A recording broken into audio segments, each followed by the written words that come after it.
मुख्यमंत्री किए अछंती श्रीजुक्त नवीन पट्टनायक। आमर सुप्रीम कोर्ट केउंठी अछि हाई कोर्ट केउंठी अछि कटक। आमर भारतर राष्ट्रपति वर्तमान किए अछंती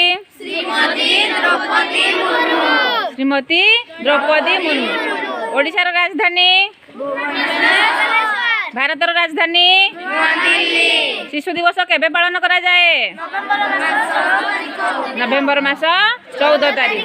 गुरु दिवस केबे पालन करा जाए सेप्टेम्बर मास 5 तारीख। गांधी जयंती केबे पालन करा जाए जातिर पिता क्या कह जाए जातिर पिता बोली किए संबोधन करथिले हाँ कह सुभाष चंद्र बोस किए सुभाष चंद्र बोस। कहार जन्मदिन को आम शिशु दिवस रूपे पालन करूँ पंडित जवाहरलाल नेहरू केबे जन्म ग्रहण करथिले